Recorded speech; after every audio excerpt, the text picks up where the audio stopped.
Colonialism came with a change of name, Mrs. blah, blah, blah. And in the African context, even in Islam, you're not even allowed to take your husband's name. Someone has killed a woman, someone has killed a young girl.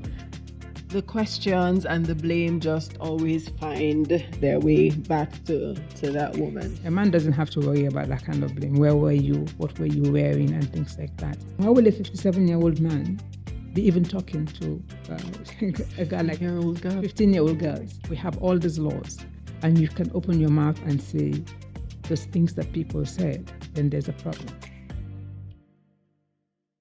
Welcome to Honestly Speaking, the podcast where we have honest conversations about the issues shaping our lives and the world around us. I'm Antonia Howard, and today we're talking about something often seen as controversial, though in my opinion, it really shouldn't be. We're going to be talking about feminism. I am a feminist, and that identity, in fact, the word alone, feminism, often sparks strong reactions. Sometimes it makes people uncomfortable. It can draw praise, but most often it draws a lot of backlash, especially here in Sierra Leone. Feminism is frequently dismissed as foreign, labeled as a Western agenda, or even viewed as an attack on tradition and culture. But many of us were raised by feminists, whether they knew the word or ever used it. We were raised by single mothers, aunties, grandmothers who ran markets, raised children, paid school fees, built businesses, carried entire communities on their backs.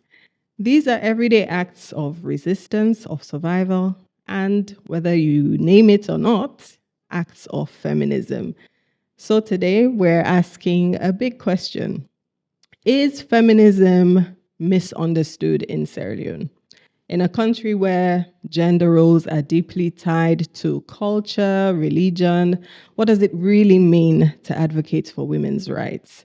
So my guest today is someone who's been answering these questions for decades. She is Dr. Aisha Fofana Ibrahim, one of Sierra Leone's leading gender scholars and a lifelong advocate for women's rights.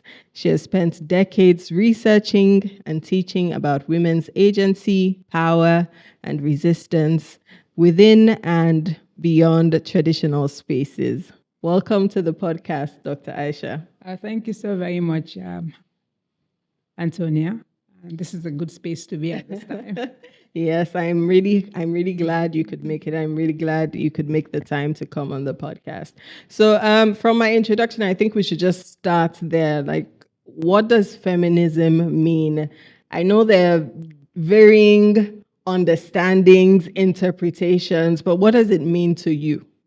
To me, feminism is about basically equality, recognizing the disadvantages that women experience and the privilege that men have and doing something about it. It's about calling out injustice, whether it's women are experiencing that injustice or other minorities. It's about calling out those injustices and making people really understand what it means to be oppressed. When you put it like that, it's so simple, plain, clear, and people would think, well, I don't have a problem with that. But then they have a problem with feminists. They have a problem with identifying as feminists. Why do you think people are so averse to feminism? Well, because when you say you're a feminist, you're making a political statement. So you can say, I'm fighting for women's rights, and you don't label yourself feminist. But when you label yourself feminist, it means you are on a journey, that you've started the journey, and somewhere between that journey, and you recognize that you will not tolerate certain things. So injustice is one of them. Male privilege is something you will call out. Misogyny is something you will call out. So because women are expected to call out things or to challenge things, and when you come out and challenge those things on the platform on your political platform, then people have a problem with it. So I say, I'm a feminist, and that's why I'm challenging you on these issues. And because I'm centering the lives of women. And women's lives are never centered. So when you start to center women's lives, women's experiences, and women's rights, then that becomes problematic for a lot of people. You've talked about patriarchy already. So within a patriarchal system, when you begin to say, well, it's not women's job to take care of domestic chores. I mean, it's learned. It's not something you're born with. You learn how to do it. So a man can learn how to do that too. So you begin to call out these things and people begin to get jittery a bit because they think you're challenging the status quo. And that's what we do on a daily basis. We challenge the status quo. So let's talk about that then a little bit, about patriarchy and about just the cultural atmosphere here in Sierra Leone, and why people are so averse to feminism or take offense when feminists challenge these issues you're talking about. I would say from the beginning, from my introduction, I've said, there are women here in Sierra Leone who are challenging these patriarchal beliefs every single day.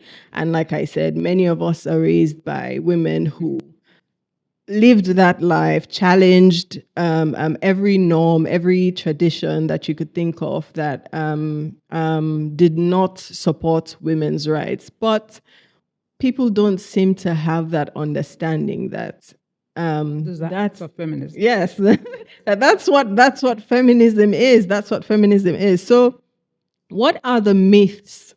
What do you think are the myths that are, I would say, forefront when it comes to feminism? What would you say are people's understanding of what feminism is that makes them shy away from accepting that this is actually what it's about and not this and not that? Yeah. Well, for me, I think a lot of people are accepting it. I mean, people are going by the label now. Every Tom, Dick, and Harry will say, I'm a feminist. And I'm saying, I doubt. Because it's not just a state. It's something you do on a constant basis in everything you do.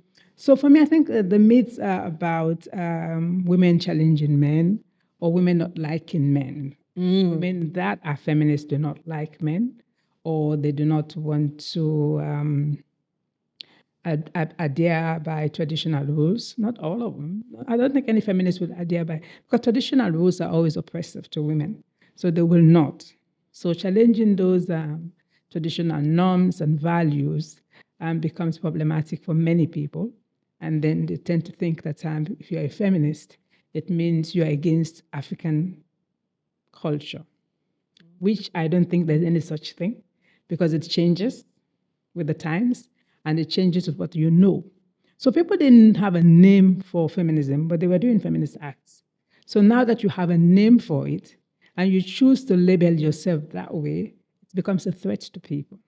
Because anything that's political is threatening to a lot of people. So when feminists make the personal becomes political, so wife battering, for example, women for generations have been beaten by husbands. But it was a personal issue. And feminists made that political. And making that political means you move it from the personal, you make it a state issue. The government should be responsible for those actions, and they should be responsible for providing care for those actions. So that's what makes it political. So you make that issue, even though it didn't have a name then, but now everybody knows that violence against women is wrong, even though people still practice it. So there was no name for it before, but now we have a name for it. So there's something important that you mentioned there about, the idea that, when you say you're a feminist, it means you're against African values or traditions or customs, whatever you want to call it. Is that true? Can that, or rather I should frame it this way, can someone be feminist and traditional? Absolutely. I'm an African feminist. That's how I describe myself. And what does that mean? It means that I look at the issues that affect African women. So whether it's female genital mutilation, whether it's widowhood rights, whether it's poverty, I look at those things from my own lens as an African woman living on the African continent and addressing those issues. Rights, because those are rights issues, and you address them. So saying they're not African, we've had kings and queens hundreds of years ago, women that were powerful enough, they were rulers, and that stood among men and had their own worth. So those women, we will label them now as feminists. That doesn't mean that they were not African, or they did not understand or did not like African traditional values. There are some that I would not tolerate as a feminist, but there are some that I value.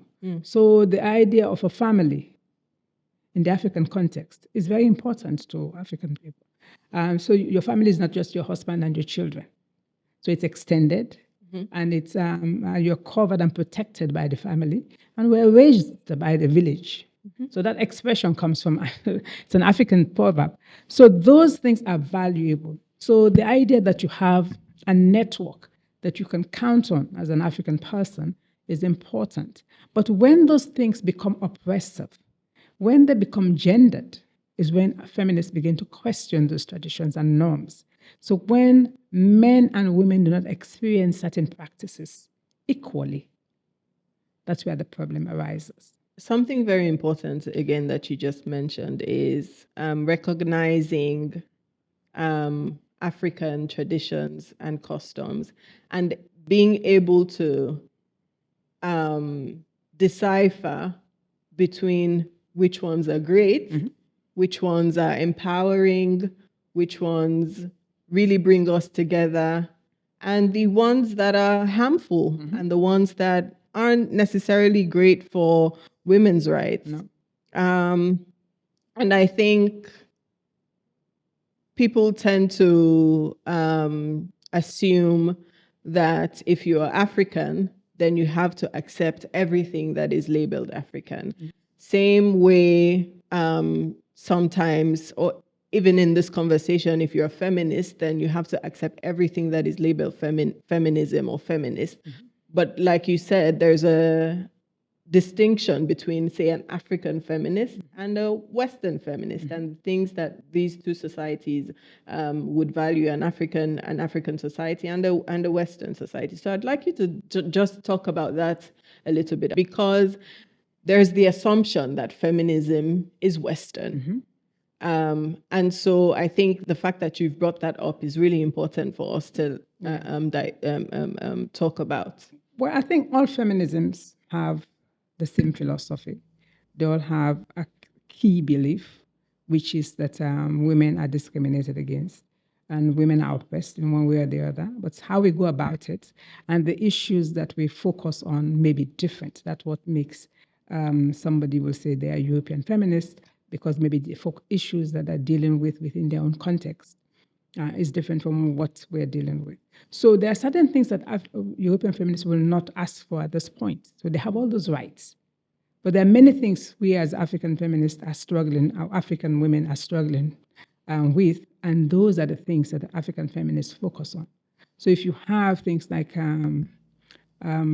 property rights, if you have things like female genital mutilation or cotton, if you look at things like the male preference, where you see women will have children until they die just because a male child is preferred within African societies mainly.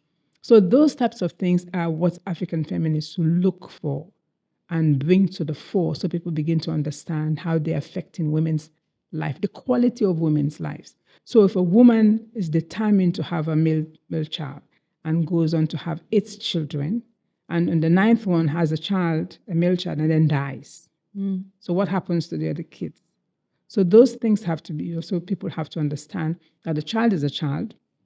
You cannot have a value over a male rather than a female child. So you see that in education too, the opportunities that the male children get. So before, I mean, a bit different now, but before they would send male children to school, they wouldn't send female children to school.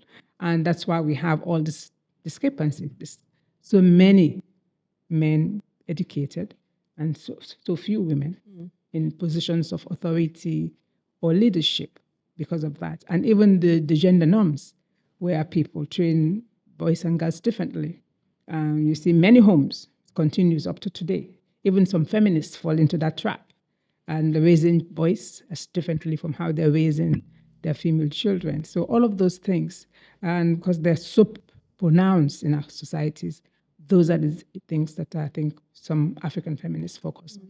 Yeah. I'd like us to maybe just contextualize feminism in Africa, just to kind of dispel this myth or understanding that is from Western, it's a Western culture, or it's Western propaganda. Can you talk a little bit about maybe the roots of feminism in Africa, or if we could say Sierra Leone, just to bring it home? Yeah, I don't know if there's a root, but I know there have been women resisting patriarchy in different ways. They're either bargaining or they're resisting. So up to now, that continues. And there are different ways that women have bargained with or resisted patriarchy by doing the things that they don't expect women to do. So moment you deviate from that norm, then it becomes a problem for society. But for me, what we call in feminism is what you call excavation. So you look at these historical characters, these women that are really did things people will think they were extraordinary, that are ordinary now, and see what kinds of experiences they had, resistance they had at that time, what type of courage they had to be able to do those things. And there are many forms of feminisms. Feminism is not just one thing. Yeah. So there are people that practice different forms of feminism. But like I said, underlying that, it's mostly about centering women and ensuring that there's equality and doing something about it. Because feminism is an ideology and a practice. So you believe that there's inequality already, and then you want to do something to change it. So that is always there. That's why you have the activism, you have people doing different things around it. Yeah. Are there any cultural practices or even traditions here in Sierra Leone that you would say are feminist in spirit, even though maybe they're not named that way? Mm-hmm. I'm sure there are within, traditional society. So even the roles that women were expected to play within the family. Older women, age is very important in African society. So you find out in some places, whether you're a man or a woman, the person that's older, if it's a woman, she becomes the head, sort of. She gets that respect. So that kind of value is there. And there, even in secret societies, I understand that even in male secret societies, there are women that play prominent roles in those ones. We've had queens. We've had women that have been advisors to kings in palaces. So there have been many ways in which women have led and have led differently from what is expected of them within their own societies. Women asking for land, or demanding a plot of land, that's one of the things that has been happening forever. It continues. So they have a plot of land that they're solely responsible for and can use the money to do what they want to do with it. Well, why is that important? Because first of all, they have to work on communal lands, and they also have to work on their husband's land before they can work on their own land. But having that as theirs is very important because it means they have some kind of agency to determine what they do with the proceeds of that farm. So there are those. For me, naming, there are people, colonialism came with a change of name, Mrs. blah, blah, blah, isn't it? And in the African context, even in Islam, you're not even allowed to take your husband's name. And so you go to the communities, the villages, and you ask people. They'll tell you, I'm Fatuka, my husband is Abdullahi Conte, isn't it? So that naming, because when you name somebody, it means you have power over that person somehow. And so when women resist by keeping their names, there are many women who have resisted they go in the big yards and people say, "Oh, Paul, mommy, Mrs. Sisse," say, "No, I'm Aminata Kamara." And they insist on that. So we see, but people don't talk about those things. But those are forms of resistance. And they show I'm an individual myself, even though I'm married to somebody else, but I'm an individual. But these days, I see young people even taking both their spouse's name, the full. So you lose your own identity completely. And you see people going around saying, well, you say, what's your name? They say, I'm Mrs. Almami Kamara. And I'm asked, what's your name? Where is your name in Almami Kamara? So those practices are, those are Western influence. So if we want to talk about African identity, we should think about naming, how we name and what we want to go by. So, yeah. Yeah, that's really interesting. I think a lot of people don't even think about that, or rather lack the knowledge or understanding that name change is actually a that one is what is actually Western. Exactly. That misses whatever. Yeah, okay. So in the work that you've been doing, because I know you tutor and you do a lot of things in the feminism and advocacy spaces, what has been the most eye-opening experience? Earlier we talked about people beginning to identify as feminists, some people maybe not really associating themselves with feminism, but in one way or the other fighting for women's rights. What would you say has been the most eye-opening? The kind of, I don't know if it's infiltration or the kind of awareness, because even if you go to the remotest village, they've heard about women's rights. They've had. They may not practice it. And a common thing they know is 50-50. They know that expression. So that change is there. So as people begin to question, how can I tap into this? Or what does it mean? Or when you go there, you have workshops.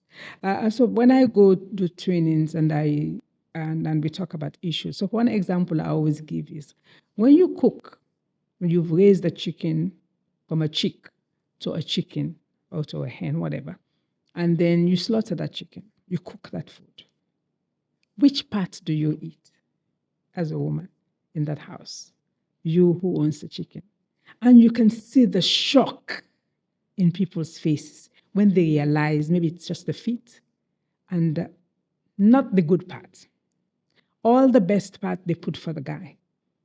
And I ask why? Don't you like yourself? Don't you want to enjoy the thigh, the breast, whatever, don't you? And you can see, that's what we call the aha moment, where you begin to realize there's something I've been doing to myself that I shouldn't really do. And the feminism are beginning to realize that you as a human being should also think about you as an individual living within a space where you should take care of yourself. And so that, for me, I always enjoy those moments when people begin to ask questions about, so what does it mean for me as a woman, or what does it mean? So this thing that I've been doing, so I could change it. Of course you can change it. It might have repercussion, because that's where empowerment comes in. So agency empowerment comes in when you can do something and you don't have any repercussion. That's negative. If it is, then you're not empowered yet. So you have to think about that. And where do men come into this conversation? Because I don't want the people, the one that we go, they listen or they watch and say, listeners, also woman business and they talk about and whatnot. But I'll ask the plain and simple question. Can men be feminists? Of course. Of course, men can be feminists, because feminism is an ideology. So you can be a Marxist, isn't it? You can be a socialist. So you believe in the tenets of that ideology. And if men believe it and they practice it, because the thing is, you have to recognize your privilege within society. You have to begin to unshed the gender roles that you have internalized. So that's what it says. It's a journey. So if you can do all of those things, of course you can be a feminist.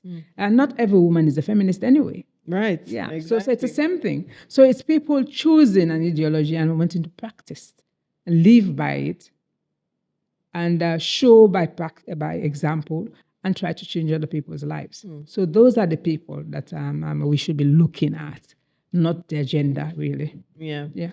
Let's talk about privilege a little bit, because sometimes it's also a word that I think people need to understand a bit more of and talk about more of. How would you say privilege, male privilege, shows up in Sierra Leone? How privileged they show up now? We own cultural, traditional settings. It shows up in many ways. So if you want to go out at night, so that's the most common one I always give, a woman would have to think a lot about safety. A man may not. That's privilege. That privilege in the sense that you feel secure, you feel nobody will harm you, and so on and so forth. And if something happens to you, you are raped, the blaming. A man doesn't have to worry about that kind of blame. Where were you? What were you wearing? And things like that. And when there are opportunities, education and so on and so forth, if a man is married to his wife and they have a family, and the person has to leave, has to travel on business, they're not worried about who will take care of the child. Immediately, they assume the woman will be there to take care of the child. That's privilege, because the woman will have to think about where am I going to leave my children, even though she has a spouse who should be responsible for those children as well. So it's not that comfortable. So these are the privileges that people have. Things that you do not notice. It's not like men go out to do bad things to women. No, it's just there. And they don't even know it. So, but a feminist as a man will recognize those things and say, no, a woman will not do this. So, if you watched Ngozi's We Should All Be Feminist, you go into a restaurant, you go to a hotel, somebody thinks you're a prostitute. A man can go alone. Those are privileges. So men should recognize those and say, okay, society has built this around men and around women, and it's not right. If a woman goes to have fun in a hotel by herself, why should we suspect her of being a sex worker when a man can walk in any time and do that? They even stop women in some places from getting into certain spaces. Yeah. So those things so that's where male feminism comes into play. When you were speaking just now, it just reminded me of this ongoing issue of the girls who were found in the house of this 57-year-old man, and just the way Sierra Leoneans have just reacted to the entire issue and not really acknowledging that those are children. Yep. Those are children. And I think that reaction, the reaction we're getting or giving as a Sierra Leonean society, is simply because those are girls. That's it. Nothing else. It's just because of that. I really liked Vicky's response. He said the saying that woman picking not small, or small picking not woman in small one. Yes. Woman is small one. Yeah, woman is small one. If you have internalized that, and you see anything that happens to a woman sexually, whether they're sexualized or whether they're sexually abused, you think, well, she can handle it. She's a woman. But so you can see the victim blaming that went on. They were called all sorts of things. Why were they there? Nobody questioned, why will a 57-year-old man be even talking to a girl like 15-year-old girls and even harboring them in a house? So it shows how deeply the society is, how patriarchal the society is, and how deeply people have internalized those discourses around women's bodies. So women's bodies are available. That's why somebody can just touch you anyhow, and thinking that she's a woman, she's available. And so you can see that the value that is placed on girls, because if we have all these laws, and you can open your mouth and say those things that people said, then there's a problem. Yeah. So these are the things we in this space really need to look at and continue to highlight. Yeah, it was just so heartbreaking to see that even though these conversations are ongoing and we have them every single time, Yeah. you see the same reaction. Anything negative happens to a woman or a girl, even in death. Yes. Even when it is a case of domestic violence and someone has killed a woman, someone has killed a young girl, the questions and the blame just always find their way back to that woman. And so that brings me to this whole conversation about patriarchy and just how it shows up and how it affects how we deal with these issues. Can you talk a little bit about that? Well, I think basically because it affects both men and women. And so we should recognize that first. So I don't think men just wake up and want to be evil to women. No. So patriarchy has set up all of us, men and women, and it has set up men to believe that they should lead, that they're superior, and that they should be in control, that they should show no weakness, and so on and so forth. So if you have to be the powerful person, it means you have to oppress somebody. Always. That's how patriarchal power is. It's not about sharing, it's about being on top of. So you have to be in control of. So you have to own. So a woman becomes a property, a woman becomes something that you can play with. And so men now have become these beings that cannot express, because if you cry, oh no, you're not man enough. If you are helpful, you're emotional, you're not man enough. So you can see that even patriarchy penalizes men that are effeminate. They think you behave like a woman or you're soft in that sense. So patriarchy does not encourage that. So women also have internalized the discourses around submission. And that pounded with the religious. I was just about to ask that. I was going to ask, then how do we situate that in a setting like Sierra Leone, and I'm sure in most parts of Africa, where identity is rooted, or our beliefs are rooted in religion and culture, those two things. Yeah. And you have things like submission, obedience, you have all those things. Yeah. Because these are all patriarchal institutions. So whether it's marriage, whether it's the church, whether it's education, these are all institutions where patriarchy thrives, because patriarchy believes in hierarchy. And those institutions reinforce hierarchy. And so you can see that when religion tells you that a submissive wife is who will go to heaven or whatever it is, and culture also tells you that to some extent. But though, for me, religion infiltrated culture, because I don't think it was that. There was always complementarity in African settings between men and women. Men have what they do, women have what they do, but they complement each other. It's not about the man controlling in that, the way we know it now, that everything that you do, it has to come from that person. So patriarchy then, because men have internalized that they have to be the stronger, so that's why they die early most of the time, because they've taken too much on their shoulders. So you earn less than your partner, but you kill yourself to be the head of that family because you think the woman would disrespect you if she is providing.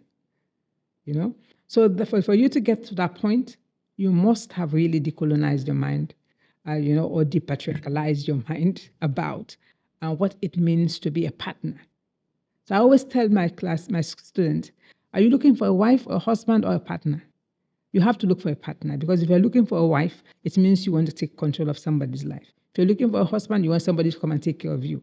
But if you're looking for a partner, it's somebody you're going to work with.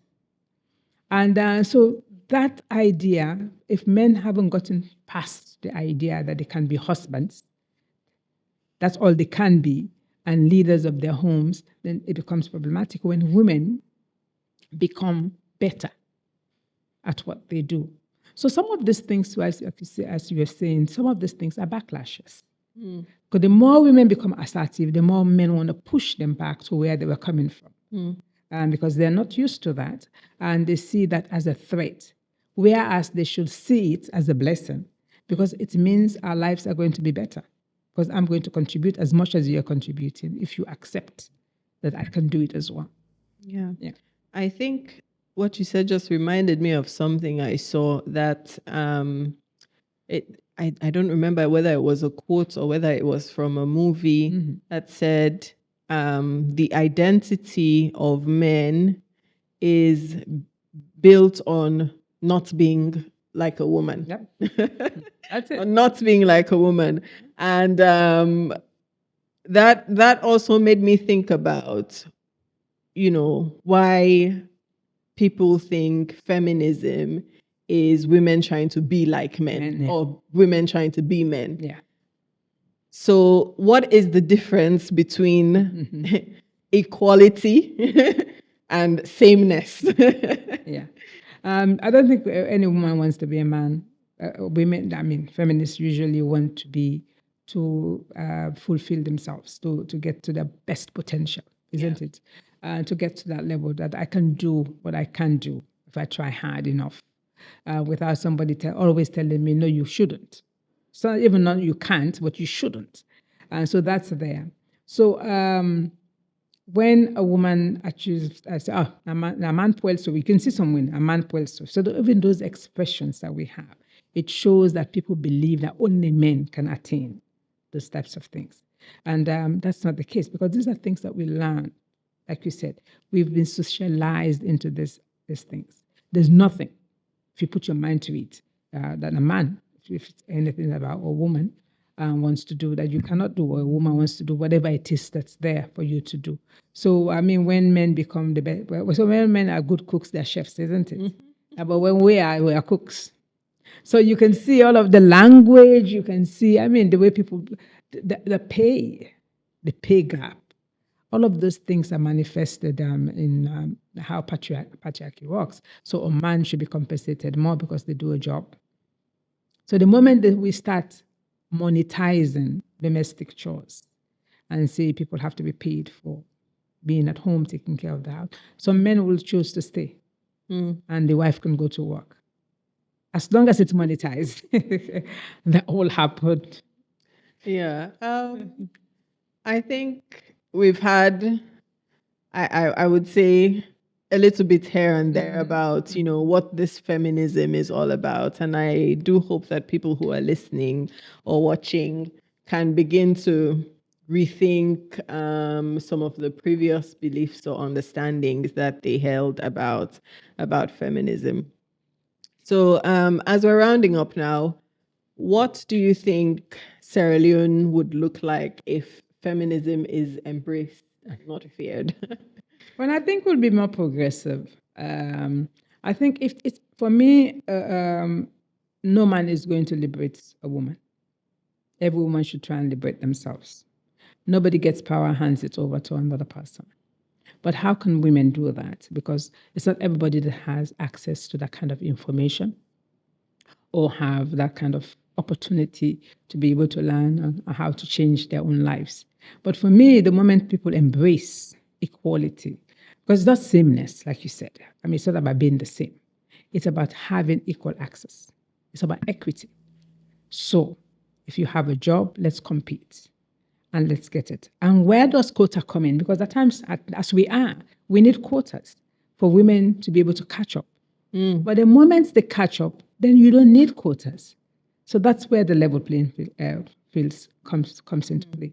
But as it is even now, open that space so women also have the opportunity to do it. Because when you have what you call the boys' club, of course, they've earmarked their colleagues already.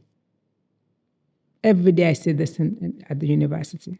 We are in meetings and they're setting up committees. And you see the names that are flying. Nobody is nominating a woman. So you have to stand there and say, I want some women in that committee. So if you don't have those people within those spaces, so that's how it continues. And so women really have to stand up for other women in those spaces. You see women that are the only, or they even like, I'm the first. I don't even want to hear that I'm the, what is it? That's not an achievement. So for me, it's when you're there, creates the space for other women to enter. And so that when you see us every day, it becomes normalized. But when it's always the token woman, then it becomes problematic. So when in Sierra Leone we embrace equity, we embrace that women have rights, and things will change. See the way things are changing. Most of the household are women-led, but people are not talking about those. They go head of household census, they ask for men. And they know the data is showing that many of those households are headed by women, and that where are these men? Yeah. Yeah. What would you say to something you just mentioned about quotas? People say, oh, if women are good enough, they would eventually get there. No. They would make it. What would you say to people who think that? Because of those barriers, it's not like women are not, they're not qualified, or do not have the confidence, or do not have the ability, but do not have the space to enter. So you create, that's what quotas do. They create the space for women to enter and show themselves. And you can see, anytime you create that space for women, you see how women excel. Because first of all, they have to prove that they deserve to be there. Whereas a man does not necessarily have to prove. So if you go to parliament, you have tons of men. They've never opened their mouth in parliament. But when the women do not talk, people say, no, they fight for the woman, I for go look at them, they do nothing. You have 18 or 20. You have 100 and something. You're not paying attention to the 100? So you can see the biases. So those are the things. So that's why when you have enough people enough women within those spaces, of course, the dynamics will change. And so that's why quotas are important, so people can catch up. And when they catch up, you don't need them. You really don't need them, because everybody will know that I'm supposed to be here and I can be here. Yeah. All right. So what's one feminist principle you wish Sierra Leoneans understood? I would say justice, in the sense that